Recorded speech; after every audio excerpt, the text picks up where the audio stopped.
Salut à toutes et salut à tous et bienvenue dans cette nouvelle vidéo sur la chaîne C'est mon avis. Alors aujourd'hui on se retrouve pour un déballage de produits, un unboxing, et il s'agit du smartphone de chez Samsung, le A20e.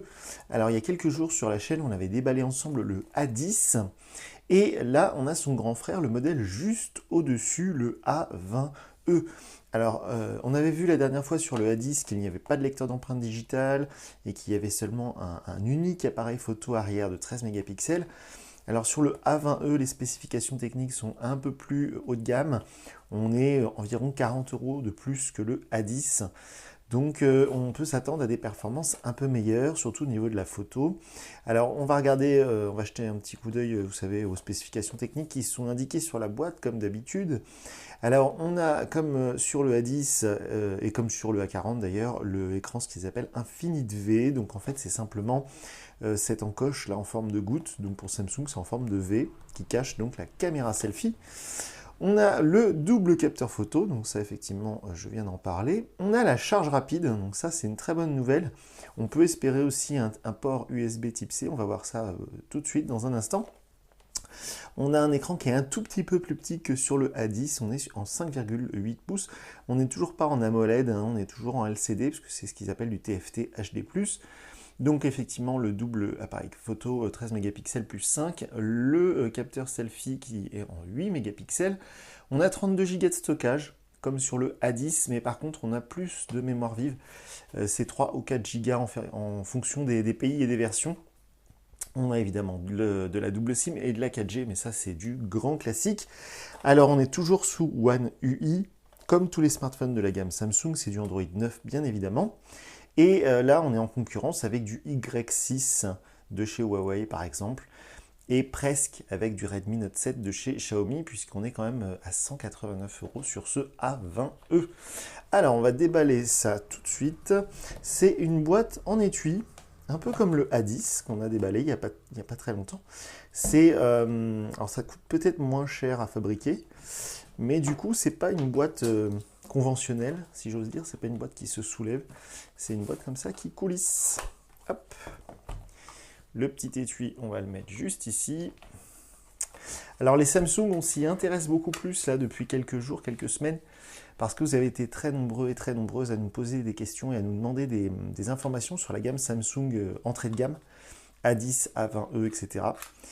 Alors cette petite pochette cartonnée, malheureusement chez Samsung, elle ne contient pas de coque offerte, mais uniquement les petits guides de prise en main, carte de garantie, le petit papier qui nous explique qu'il faut avoir la 4G pour bénéficier de la 4G, oui, évidemment. Et un petit truc, je ne sais pas ce que c'est que ça. Hop, on va... Oh, ah oui, c'est vrai, j'avais oublié, mais on l'a pris en blanc. On va s'y intéresser tout de suite, ça change un peu du noir. Ça peut être très sympa. On va le mettre de côté. Hop, je précise que cette vidéo est filmée avec la caméra sportive Akazo, modèle V50 Pro, je vous mettrai le lien juste sous la vidéo. Et c'est une caméra sportive dont on fait le test en ce moment. Et donc évidemment vous pouvez retrouver le déballage sur la chaîne. Alors voyons donc voir ce transformateur, enfin cet adaptateur secteur vers USB qui évidemment donc est charge rapide. Je ne sais pas si vous allez le voir, voilà, c'est marqué dessus, c'est gravé, marqué Adaptative Fast Charging, je ne sais pas si vous allez le voir. Donc c'est un chargeur de voyage comme ils appellent ça chez Samsung. En sortie, on peut avoir donc 5 volts 2 ampères ou 9 volts 1 ampère,7 7. Donc effectivement, c'est bien compatible, charge rapide. Hop, on a évidemment la paire d'oreillettes.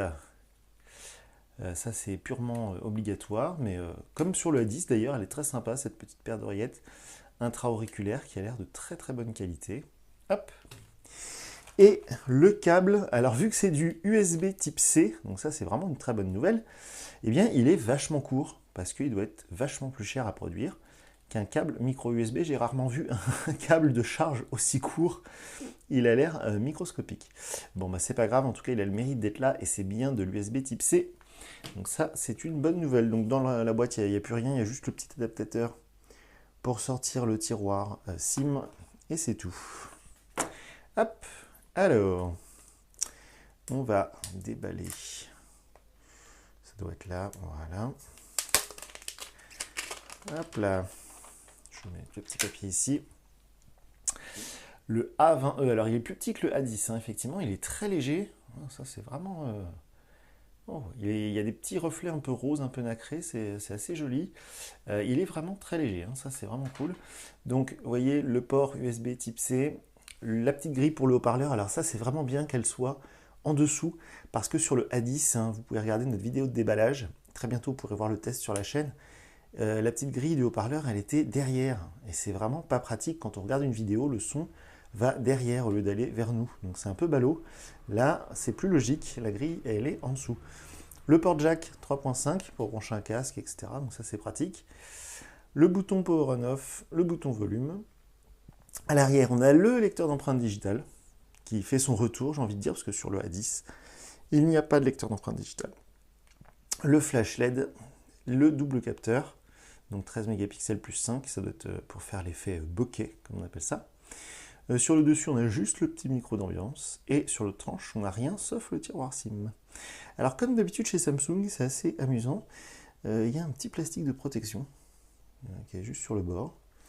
Voilà. Je ne vois pas ça chez les autres constructeurs, c'est assez étrange, donc c'est tout. C'est le seul plastique qu'il y avait, on va l'allumer. Alors pas de grande surprise au niveau de l'interface, de toute façon c'est du One UI sur tous les modèles chez Samsung.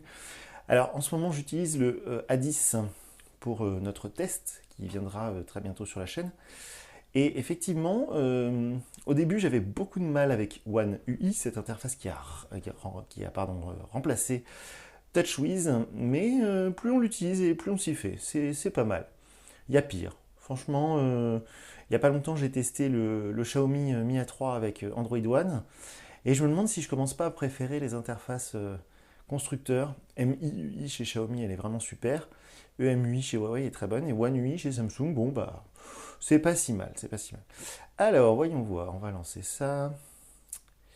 Ça en fait suivant, ok.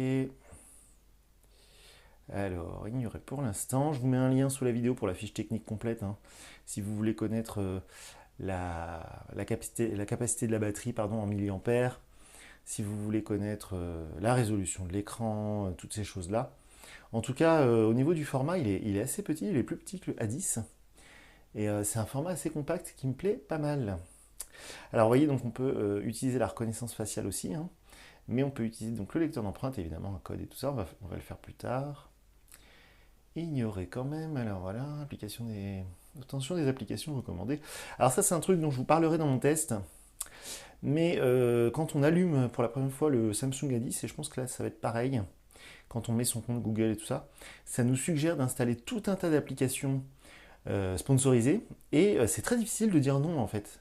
Comment c'est fait, c'est très malin. Il n'y a pas de bouton annuler, il n'y a pas de bouton je ne veux pas ces applis. On est obligé de décocher toutes les applis pour éviter ça, donc c'est assez spécial. Je vous en parlerai dans ma vidéo de test. Donc nous voilà sur l'écran d'accueil de One UI.